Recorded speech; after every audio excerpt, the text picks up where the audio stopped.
Hello and welcome to another Smaulgld live stream. Today is Sunday, the 20th of January, 2019. And tonight's topic are Bitcoin ATMs, game changers. Now, the other night we talked about the lessons of Netflix versus Blockbuster and how Netflix dethroned a seemingly unassailable position that Blockbuster had. And we're going to talk tonight about Bitcoin again versus PayPal. First, let's take a quick look at the markets. And the gold and silver markets are indeed open. Not much change. Gold at $1282.90, up $1.60. Silver up to $15.33, up 2 cents. The U.S. futures, Dow Jones, NASDAQ, and S&P are all at a point right now where they imply pretty much a flat open. Now, over in the cryptocurrencies, they did what is typical. They all fell at the same time early again this morning and then stabilized. Bitcoin at $3,537, minus 4%. Bitcoin Cash, 122, down 5.5%. Ethereum down nearly 5% at 117.28. Litecoin at $30.68, down 5%. And Ethereum Classic at $4.43, down 1.12. All right, let's get into our discussion for the evening. The other night we discussed in two parts the lesson of Netflix versus Blockbuster. And we discussed how when companies face a need in the market, if they can satisfy that need, then they will be rewarded with market position and eventually profits. And Blockbuster indeed had done that. They had created a network whereby you could get a video prior to streaming videos. You can go and pick up a VHS tape or a DVD or a Blu-ray at a local store because they had developed a network of stores where pretty much you were never too far away from a Blockbuster. And then Netflix came along and they mailed you DVDs and VHS, and most people didn't really see the value in that because you could not get the instant gratification of getting your video pretty much on demand. But what Netflix did, and if you want to go back, we do it in much more detail. Check out the lesson of Netflix versus Blockbuster, parts 1 and part 2. What Netflix did was it dethroned Blockbuster by going right after the fee structure of Blockbuster. It was the late fees that were the Achilles heel of Blockbuster that brought the whole thing down. Consumers preferred, eventually, prior to streaming video, remember Netflix did not dethrone Blockbuster because it had introduced a streaming service or it had created original content. It beat Blockbuster in the VHS and DVD Blu-ray delivery service, even though it did not deliver them quicker. It delivered them by mail, but the key kicker was that you would never pay a late fee with Netflix. As long as you returned your videos, you can get more videos. You can hold on to them as long as you want, with the caveat you couldn't rent any more until you returned them. They incentivized consumers to use Netflix by saying no late fees. You just return your videos and you never pay a late fee, but you just can't get a new one. And that was enough to knock off Blockbuster. Blockbuster essentially went from having the whole video rental business sewn up to losing it pretty much because of late fees. Now, we move over to Bitcoin. And remember what I said the other night. If you don't remember, I'll repeat it.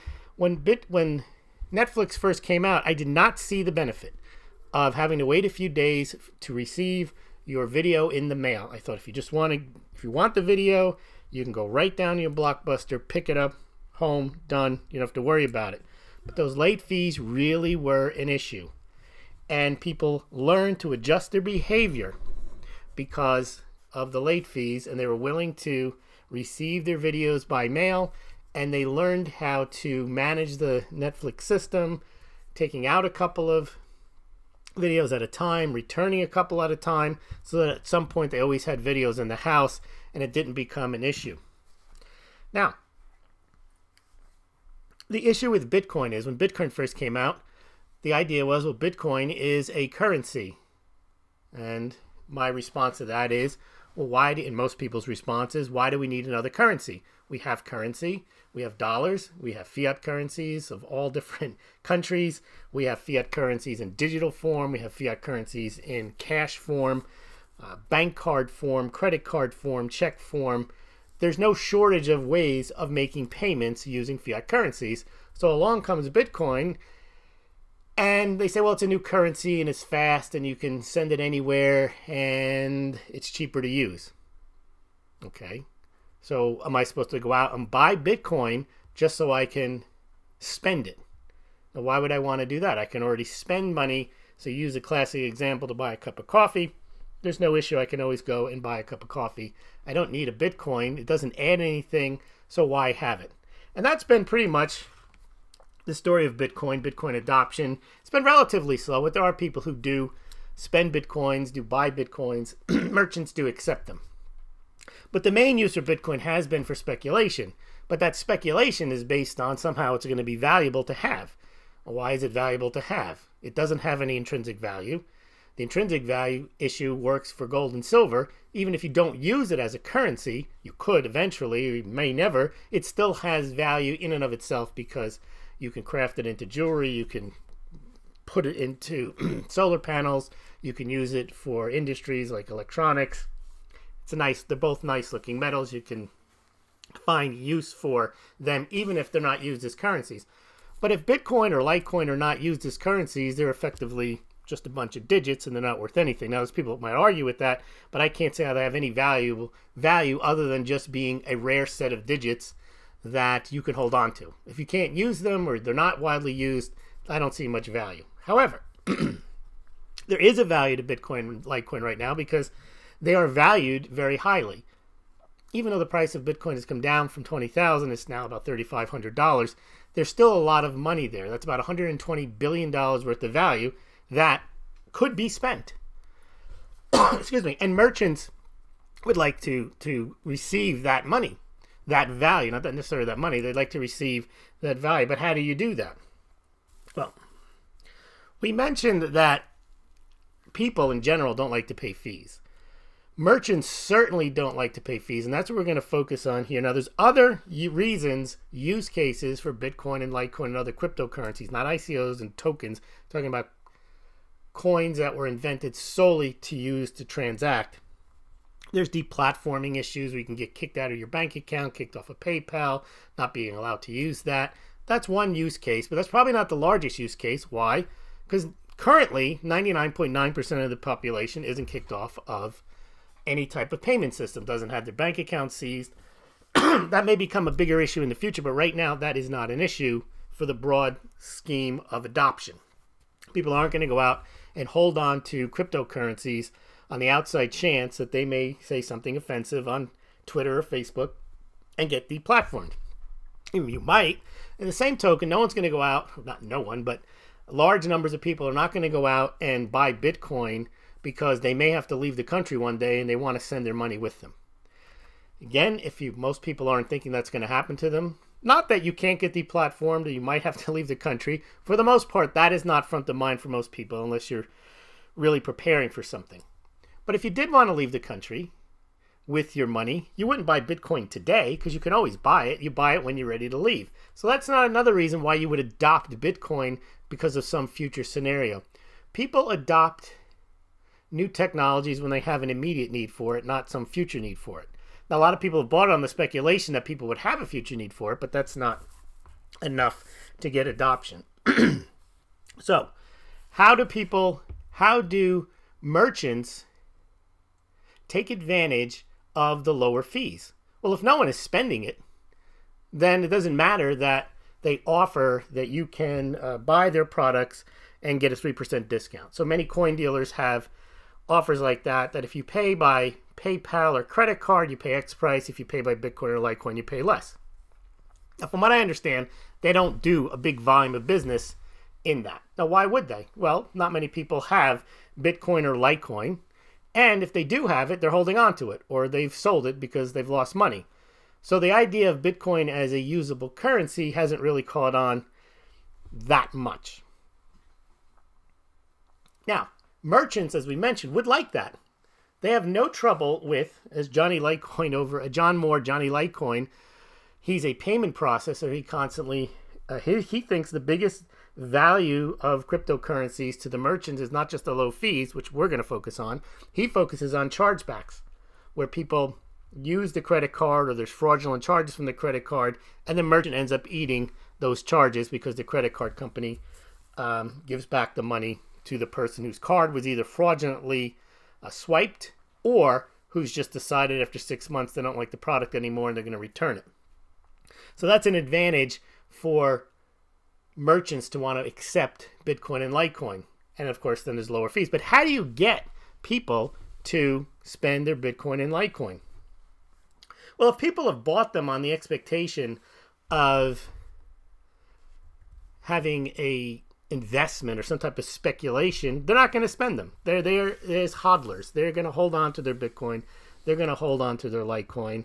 And essentially, they're going to lock up that Bitcoin or Litecoin. And then if it's as an investment and they're going to put it into an ETF, well, that Bitcoin or Litecoin is useless too as a currency, because it's just sitting in some type of cold storage arrangement and it's not being used. And therefore, the merchants are never going to get the benefit of transacting with lower fees and transacting without the issue of chargebacks. So, how do merchants get people to buy Bitcoin not for investment, but to spend day to day?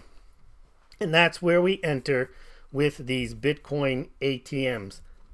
Pretty much under the radar, Bitcoin ATMs have exploded in number and actually more than doubled in less than a year. According to CoinRadar, there are currently 4,200 Bitcoin ATMs around the world, of which there's 2,520 in the United States. Now, 2,520, that's not a lot, but most of them are concentrated in large cities. So large cities like San Francisco, Los Angeles, Chicago, New York, Boston, Miami, all have hundreds of Bitcoin ATMs. And where are they located? They are located in, for the most part, convenience stores and supermarkets. Now, if you think about that, that makes a lot of sense. Why? Because anytime you have a standalone machine, a vending machine in one of those stores, they're taking up valuable retail space. However, the person makes money, or the owner of the shop makes money having that ATM there, or their lotto ticket machine, vending machine there, or their soda machine, whatever machine they have there. They've made a calculated analysis that they're going to actually get a return on that floor space by having the machine there. Now, in the case of Bitcoin, they're going to charge you a premium. People stick their cash into the Bitcoin ATM, and the owner of the machine, if it's the business owner of the shop, or if he's renting it from the actual owner of the machine, is also going to get a cut of that.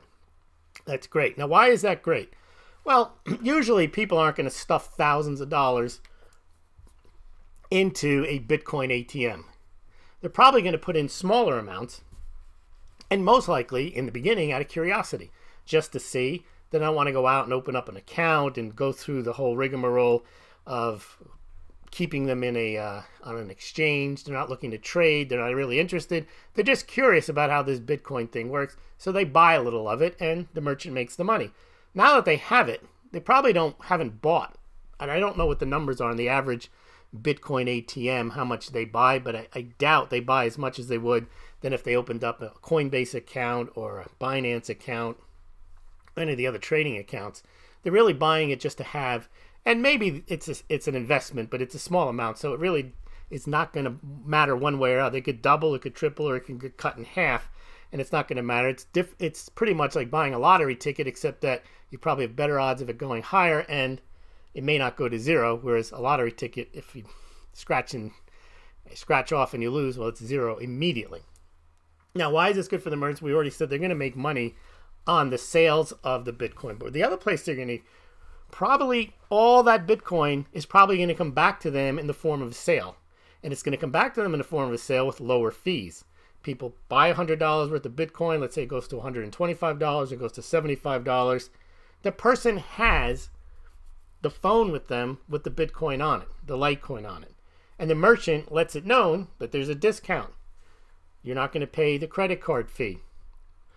Even if there is no discount, they're going to use it anyway, because what else are they going to do with Bitcoin in their wallet? There's not worth anything other than to spend. Then it becomes akin to having cash. It's the same thing as, why would you go to the bank and take out $100? Because you want to spend it. Not because you want to invest it in anything. It's because you want to walk around. That's why you go to an ATM. You take money out of an ATM because you want to spend it. As you're walking around, you need to spend it. Well, if it becomes a point where merchants are encouraging you to spend Bitcoin because they benefit from the lower fees and they may be willing to pass some of that along to you, that would make sense for you to perhaps buy, not for investment purposes, pick up some Bitcoin or Litecoin. And I said, well, that's far-fetched. Why would merchants do that? Well, why do you all of a sudden have 4,200 Bitcoin ATMs out there? But I'll go one step further. The company backed. Everybody has been looking at Bitcoin and saying, Bitcoin's going to rise because institutional investors are coming in. We're going to get a Bitcoin ETF, maybe, maybe not. But backed is this new platform where they're going to trade futures, and it's set up by the Intercontinental Exchange, which owns the New York Stock Exchange, Microsoft, Boston Consulting, and Starbucks. And on the institutional side, they're going to trade on the New York Stock Exchange, or however they set up the trading, Bitcoin futures, and you're going to be able to receive, quote, physically delivered Bitcoin. But what's the incentive for that? Receiving the physically delivered Bitcoin instead of having it locked up in cold storage as an investment? Well, that's where Starbucks comes in. They want to facilitate the transfer of that Bitcoin into your ability to go and spend it with Starbucks or any other merchants. And now you're starting to get the picture. You're starting to see that they need to have the investment side nailed down. But if the investment side is just, hey, everybody come out and buy all these cryptocurrencies, Bitcoin and Litecoin, and trade them, what are you trading if they're not being used? You're just trading a bunch of digits that have no real world value. Again, when you trade gold and silver, there's real world value, even though it's not a currency value. A lot of people like to say, well, Bitcoin, gold and silver are a money, period. Well, they're not really anymore. They're not really currencies. They still have value, and it's certainly worth trading them. It's certainly worth buying them. It's certainly worth holding them, but not necessarily so you can go and buy stuff with them. Now, with Bitcoin and Litecoin, that's their real purpose. There's really no value in them otherwise. So if the investment side gets so strong that all they want to do is put Bitcoin and Litecoin into futures products, trade them, hold them in ETFs, at some point, someone's going to scratch their head and say, what is this? There's no point in it. However, if they can, and I think this is part and parcel of what Bakkt is trying to do, if they get people to use it and they realize that it actually frees up and creates a lower cost fee structure for merchants, then you'd get widespread adoption. Just like you say, well, why would anyone go out and buy Bitcoin? It's the same reason. Why would anybody go out and wait 2 days to get a DVD mailed to them? It's because they want to avoid fees. Little fees, nagging fees do add up. There's billions and billions in fees to be stripped out of the system, maybe even trillions. And that's where PayPal comes in, because they gouge you. You send Smaulgld $2, I get $1.46. And it doesn't cost them 50 cents to make that transaction.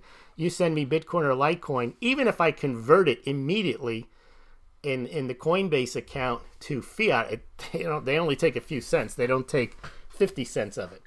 Or I can just choose to hold on to it in the wallet as Bitcoin or Litecoin in the Coinbase account. Now, we mentioned 4,200 Bitcoin ATMs. Now, there was another announcement, and that number just seems to keep rising. However, there are a number of, and I'll give you the names of them, there are a number of manufacturers of these Bitcoin ATMs. The largest one, according to CoinRadar, is Genesis Coin. They have about 1,400 Bitcoin ATMs all over the world. General Bytes, which is the one you saw at the outset, that one is the second largest. That has about 1,300 locations. Then there's a few others. Now, there's a small one called CoinMe. They have about 53 locations, 55 locations. The reason they're important is they just signed a deal with Coinstar. Now, some of you may know what Coinstar is. Coinstar is the company that has all of those big machines in supermarkets where you go in, you bring your jug of pennies, nickels, dimes, quarters, you dump them in there, and then they gouge you about 12% or 8%, I don't know what the number is, and they give you cash for them. Now, I've used those machines. It doesn't make any sense to get cash for them. You can just bring them to the bank and get it dollar for dollar on them if you have an account at the bank. But They also offer a number of gift cards where you pay no fee, and then it may make sense. You get an Amazon gift card. They have all the different fast food restaurants that you can get gift cards to. So it's a nice service, and if you don't use it for the cash. Now they have 20,000 machines around the country. Now that is a lot of that's a lot of machines. You take those machines, you add them to the 4,200. Now you got 24,000. There may be some overlap of Bitcoin ATMs, because the arrangement that Coinstar struck with CoinMe was to allow the existing 20,000 Coinstar machines to get a coupon from CoinMe that you can redeem on the CoinMe website, and therefore you can get Bitcoin the same way. Now that's a very big deal, again, because it's putting it into the mainstream where people, either out of curiosity or incentive, will eventually buy some of those Bitcoin and put them into real use. It may never happen, but the idea that somehow these machines have come from more than just a curiosity, from about a few hundred just 2 or 3 years ago to 4,200, means that they're still in operation and that the store owners believe that they're valuable. That's why they install them. Because you would have expected over the last year, as the price fell, you would not have seen a doubling of these machines. You would have expected people saying, get that machine at the one. When there was 2,200 machines last December, by this December 2017, at the height, by the time of December 2018, you would have thought that those 2,200 would have gone down to like 300, because people would have said, get that machine out of my store. But instead, they've doubled to 4,200, and now we see this deal with Coinstar and CoinMe. All right, now, none of this is financial advice. However, I do see an analogy. And remember, analogies are never perfect, especially ones that are forward projections. Any analogy is faulty. This analogy is basically saying that the premise is that fees are what people, merchants, individuals despise, and that if a innovation can come along that eliminates fees, it will be successful as long as there's not some type of other superseding, intervening event like government action or monopolization, meaning PayPal uses its weight to stop this or integrates itself with cryptocurrencies, or governments outlaw these machines. Now, these machines have been licensed, and this CoinMe company, I think, was the first company back in 2014 to get one of these Bitcoin transmitter licenses, or some type of license you have to have. I think it's because you're a money transmitter. And then there's other various licenses in different states. But the thing is that a lot of these states now all have, I was looking at the list. If you look in the United States, there are so many states. I think all the states pretty much have them. Yeah, and pretty much every state has them, which means that every state has some type of regulatory structure that allows these machines to exist. So it's quite possible that we will see if this actually leads to, or is one of the initiatives that leads to wider spread adoption. Now, of course, the backed initiative, which seems to be on hold, partially because of the government shutdown and partially because of other regulatory issues, that may also be another, quote, game changer if indeed they've signed up a lot of merchants and they have some type of seamless, they haven't really described their plans, some type of seamless way of buying your Bitcoin on the exchange or as a future. You know, you're an investor, but then you can receive part or all of your futures contract in Bitcoin, and then it would be in some type of wallet that they would have set up a payment processor with certain merchants that are all participating. That's what they want to do. That's not my projection of what I think might happen. That's what they said they want to do, and that's why Starbucks is in. But they've been mum on the number of clients that they say are interested. They've also been mum on, they say there's other merchants that are also interested in joining Starbucks, so we don't know. In any event, this is all speculation. I want to see what you guys think. Let's move over to the comments. All right, we got 22 people here. Let's see. DB Stupid. I can speak to Bitcoin ATMs. Not a game changer. Not game over either. piece of software that can handle Bitcoin purchase at retail ATMs. I'm in the business. Check it out. There is no demand. Well, of course. And there was no demand for Netflix for the first 5 years either. That doesn't mean demand will eventually come along. But the fact that something doesn't exist now doesn't mean that it won't exist in the future. Anybody who buys Bitcoin ATM is a fool. Yes. Hold on. But you're underestimating the fact that anyone who buys lottery tickets is a fool. You know how many people buy lottery tickets? Billions and billions of dollars. Okay, let's see. Everyone's saying hello to everyone. Bitcoin ATM can't function in 30 below temperature. Everyone is freezing out there. Everyone, the big talk is the cold, but Pablo's talking about mugs being serving well with a hot beverage, and Andrew says drinking coffee in a GAT steel mug. You know, you should be drinking. I know, Andrew, you have a mug, but you don't have the Smaulgld travel mug, which is steel and does keep your beverages very warm. Very, very warm.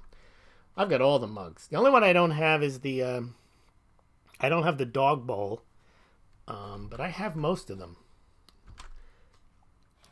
Jack G. Listen, Bitcoin is based on faith just like fiat. Stop. I'm not going to read the rest of it. That's true. And how many billions and billions of dollars are transacted in fiat? Rest my case before I read the rest of your sentence. That is all I need to know. Okay, the only difference is it takes resources to create Bitcoin instead of starting the presses.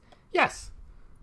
Yes, and that's what some people believe. And I don't necessarily believe any of this. But people believe that Bitcoin has value because you waste a lot of electricity to create it. Now, it sounds stupid. And maybe it is stupid. But the world is not logical. We talk about this all the time. Think of the media you guys consume. Maybe not you guys, but the world consumes. It's all based on emotions and game over and game changer, trust the dollar, all this nonsense.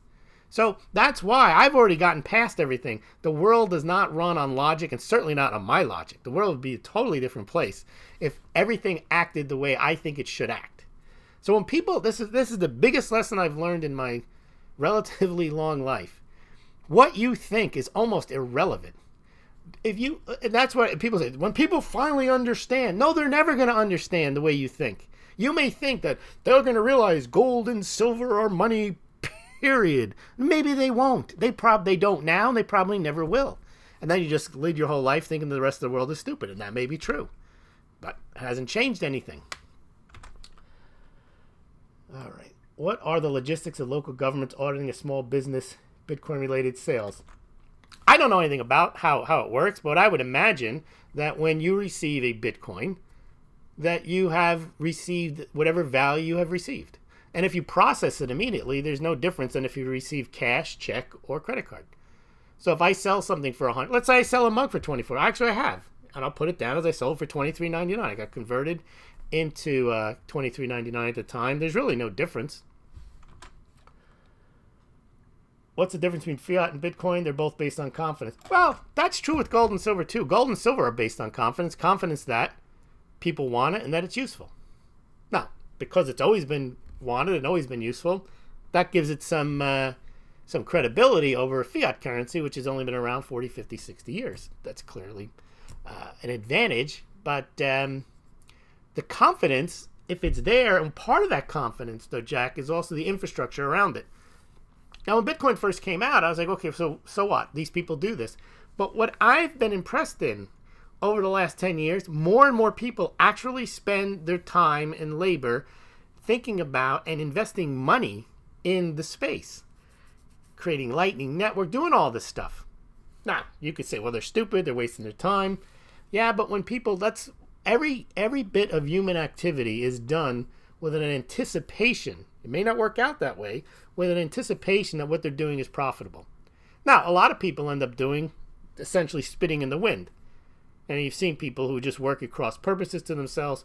But the difference is in this Bitcoin thing, billions, if not trillions, have been spent into the whole infrastructure, mining rigs, computer chips, all types of networks. The amount of money and effort that's been put into it is massive, far more than has been putting probably into gold and silver mining. And again, that may be stupid and it may not make any sense to you. Doesn't have to. If it is what it is, then it is. I'm not trying to be with a cliche there, but the point is, if people are doing something, even if it doesn't make any sense to you or me, if they're doing it and they're putting money into it and they deem that it has value, then are we the arbiters of value, or is the market? The market says that Bitcoin is worth $3,500. It's worth $3,500. In my own impression, I wouldn't give you 2 cents for it. Just like I mention this one all the time. Paintings, fine art, Jackson Pollock. It's stupid. It's a bunch of splats on a canvas. I wouldn't give you 2 cents for it. Someone would. If somebody gave me a Jackson Pollock, but I say, get that out of here, it's garbage. No, I would take it, and I would immediately call up Sotheby's and try to sell it. But the reason I could sell it is somebody wants that kind of stuff. Just as you may think Bitcoin is worthless, but you'd be foolish not to take it and then sell it and buy something that you value. That's how these things work. Just like people say, the dollar is worthless, it's toilet paper. You're looking at an address right now. Send me all of your worthless fiat dollars or any other currencies you want to send me. All right, exactly. Governor's already confident they catch you cheating with the fiat. This says DB stupid. What would the best argument for crypto being a store of value, says Andrew, like how close can it get to a PM? Can never get close to a PM. Here's why. When you have an ounce of gold, you have an ounce of gold. People say, well, you have a Bitcoin, you have a Bitcoin. No, you don't. You have keys that allow you to go onto a blockchain, which presupposes that that blockchain is operating and that there's miners working and that people even care about that blockchain, that you can go and get it. And that value is based on, we don't even know what the value of Bitcoin is, why it's even valued at $3,500. It could be worth zero, it could be worth $10 million. We don't know. Whereas gold is a store of value, not only because it is a physical item that you have, and it doesn't count on something operating, doesn't count on the blockchain working, doesn't count on miners, it doesn't count on there not being a 51% attack, doesn't count on anything. And it has been money for 5,000 years, period. That's what gives gold or silver the store of value, it's more gold than silver, status.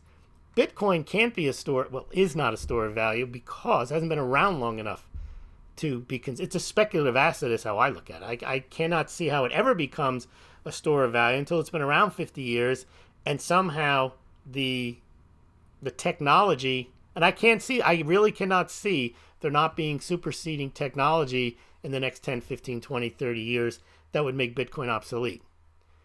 And right now, people say, oh, but there isn't any. Well, of course not. If you could conceive of it, you would conceive of it, and you knock Bitcoin out of the box.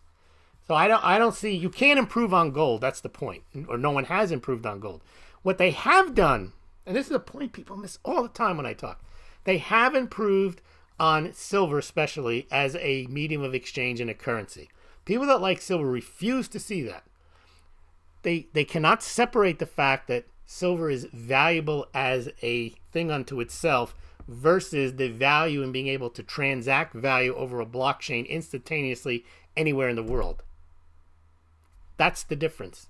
You're not going to improve on gold or silver, but because gold and silver can't improve, meaning you cannot figure out a way of transmitting silver, $10,000 worth of silver easily, whereas you can send $10,000 worth of Bitcoin before I finish this sentence. And I haven't finished the sentence yet. There it is. Now it's there. And I think that's where people really miss the boat, and they view what I'm saying as some type of cut on silver. It's not. The point is, it's a fact. Silver has been surpassed as a currency, as a medium of exchange. Period. That is all you need to know. It definitely has. People don't walk around, not only because they took it out of the system, people wouldn't walk around with it anyway. Why would you if you can have a cell phone where you can buy stuff by holding up your cell phone to a QR code and be done? Other than because you like silver.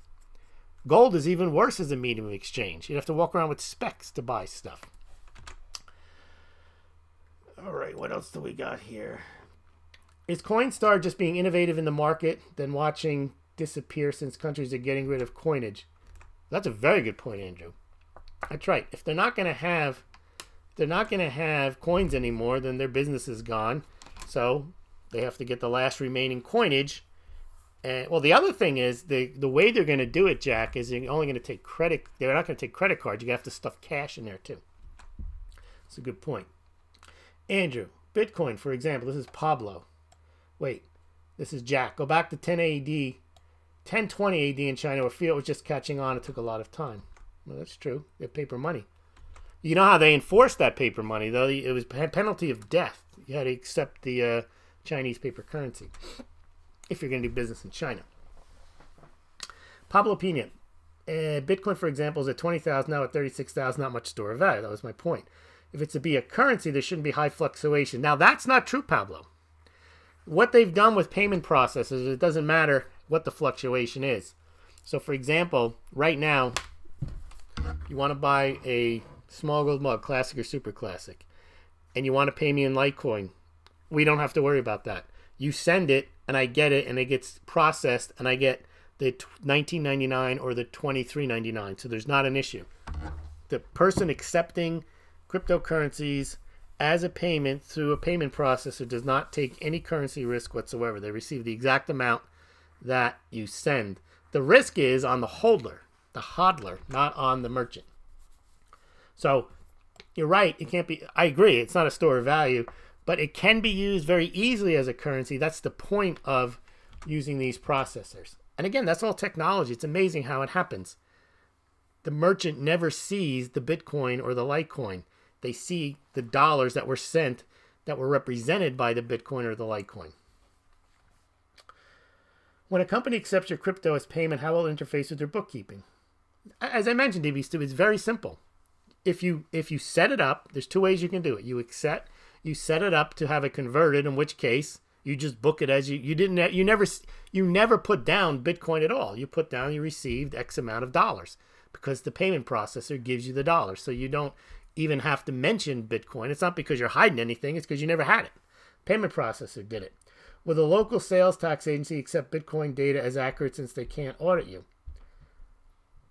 Well, they can audit you. You can keep track of all of your Bitcoin and all of your Litecoin. In fact, Ohio now accepts Bitcoin as a payment for taxes. Now, again, Ohio never gets any Bitcoin. This is the whole point. The Ohio tax revenue, what is it called? The Ohio Revenue Service. Yes, the Ohio Revenue Service. It accepts Bitcoin as payment, but it never sees Bitcoin. So the state of Ohio doesn't have a ledger that says Bitcoin because they never get it. What it might have, just to keep track of it, might say dollars received and via check, via a credit card, via Bitcoin, but they receive their Bitcoin via BitPay, and it just runs through the payment processor.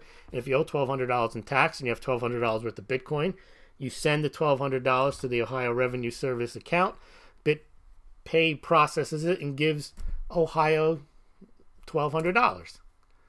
So there's no accounting issue there at all. The issue would be on the person sending the $1,200 because now the person has sold $1,200 worth of Bitcoin. He may have paid $1 for it. Now he has a $1,199 gain that he has to pay next year on his taxes, but that's a different issue. Store of value is stability, not necessarily gains. That's true. Pablo Pina, but the intent of buying for majority was for Bitcoin to spike. That was the con job. No, well, any con job has to have in it some type of promise. You can't just say, you see this pen? You got to buy it. Why? Because it's going up. Now, some people may buy that, but you can't get everyone to buy it. You have to explain, because now you can write magic notes with this pen, and these magic notes are going to make you money. Now, it's total BS, but they have to give you some reason why it's going to go up. The rationale for Bitcoin going up was all those reasons I gave you, but there was never any real reason why anyone would actually buy Bitcoin to use it as a currency. Those reasons, it was designed to be used as a currency, but those reasons are coming into play now. They may never actually become global, widespread, but they're closer to that today than they ever were. There's more people using Bitcoin as a medium of exchange today than there was 2, 3, 4, 5, 7, 10 years ago when it first came out. So it wasn't a con, and it wasn't snake oil, it was more pie in the sky. Well, not no pie in the sky, because there never is pie in the sky. It was more a very speculative concept that you're buying into the idea that so many people are going to be using this currency because it makes so much sense and everyone's going to want to adopt it. And if everyone wants to adopt it, everybody wants it, the price is going to go higher because of demand. Instead, what happened, to your point about the con, is it went higher because everyone just wanted to have it because it was going higher. Well, that can't last. There's no value there. And I mentioned in December, I have a tweet. It says, as soon as the price falls, people realize the only reason they bought it was because it was going higher. And as soon as it falls, they'll sell it because it's going lower. Bitcoin is digital fiat based on confidence, but the only difference is that you can inflate Bitcoin. I don't know what that means. All right. Puerto Rico does not tax capital gains. DB Stupid. Retail sales tax is being evaded and government will stop that out. But why would retail sales tax be evaded? When you buy something and it goes through the processor, it's no different than if you received a credit card payment. You'd still pay I think you're missing how it works. When you set up a merchant to accept cryptocurrencies, it comes in and it is booked. It's not hidden in any way, and it's shown on the ledger as having received the fiat value, whether you pay in check, Bitcoin, credit card, or debit card. It's the same thing. There's no evasion of taxes whatsoever. Jack, I'm a random dude online, not financial advice. Well, this certainly isn't. This is just projecting how Bitcoin might have value one day. And this is very speculative. But one of the other reasons is, see, what DB is saying is he doesn't quite understand this, and he views this as a threat. And he views this as a threat that the government might try to stop. When actually it's not. The government embraces this. Why? Because you can track and trace it. There's no problem with it whatsoever.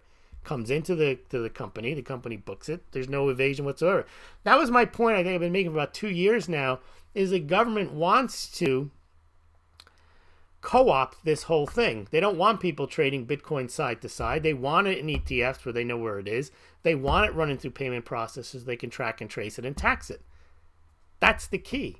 And then, of course, people will do stuff on the side, but that won't be the majority of people. If people are buying their Bitcoin through these ATMs where they got to show their phone, they got to show their driver's license, all the know your customer stuff, then they basically will have 80, 90, 95% of all cryptocurrency transactions under their full purview.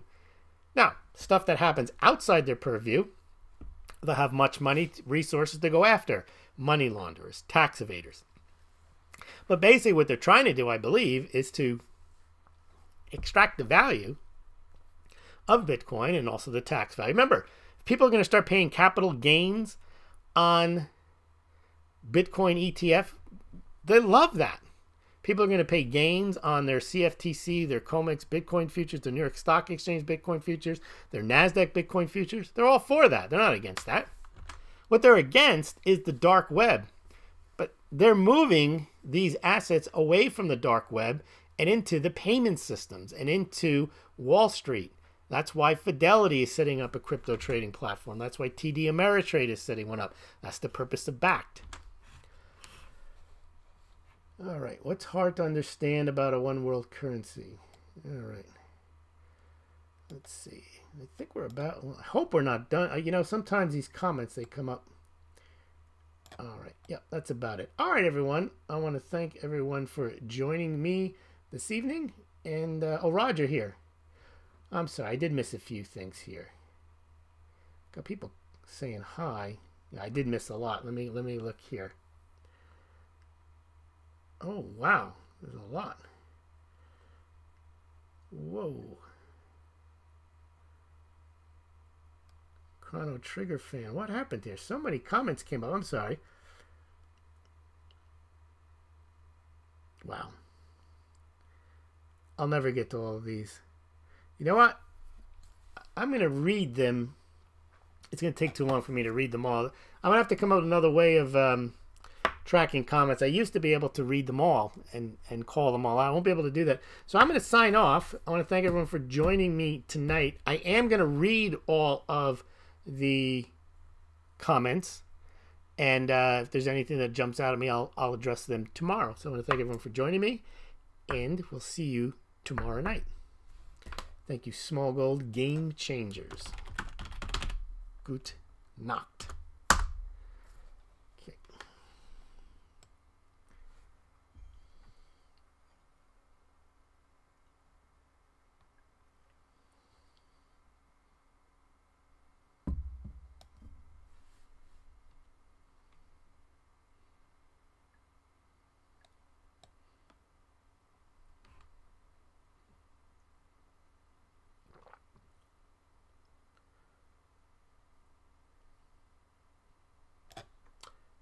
DB stupid, same thing if you pay in cash.